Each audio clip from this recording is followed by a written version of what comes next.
Ayan, hello guys.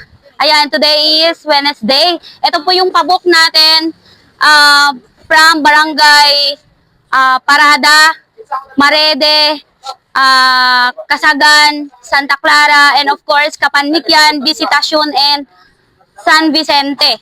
Ayan siya guys. So sa mga lahat ng gusto pong magpabook sa amin, pwede nyo po akong i-message para mai-add po kayo sa GC.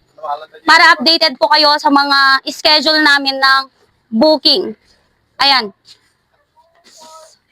So sa ngayon guys, wala pang stable na schedule natin. So pinag-aaralan muna ni ahente natin kung ano yung schedule natin ng Monday to Saturday. Pero as of now, this week guys, diretso pa din po yung booking natin. So Monday to Saturday, except Sunday kasi ang Sunday po is rest day po ni ahente natin guys. Ayan. Abangan nyo siya lagi.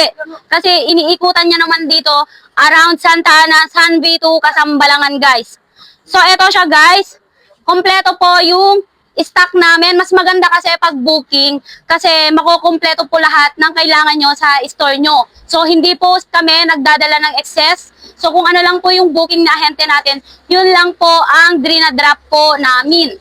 Ayan guys. So yan, napaka-bestseller ang soft drinks natin. Siyempre, mga chichirya. And eto guys, ang kagandahan nito, yung chichirya natin is mas mura siya pag per bale. Like ganito, oo. Thank you kay Sir Martin. Ayan. So, pag per bale guys, eto siya. Pag per bale, mas mura. Pero hindi lang po siya assorted flavor. So, per variant siya. Kunwari, pag bibili po kayo ng isang bale, isang flavor lang po. So, for only 670 pesos, ang isang bale nito, pumapatak lang po siya na 6.7. Pero pag individual naman, pag pira-piraso kasi gusto nyo ng assorted flavor, so ang presyo po namin noon is 6.9. So, napakamura pa rin guys. Ayan siya. So, sa mga may order ng DS Vinegar, hopefully po this week, darating po yung mga suka natin.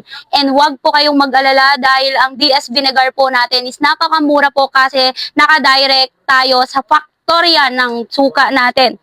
Ayan siya guys. So, message nyo na ako guys sa mga gustong magpa-add po sa GC.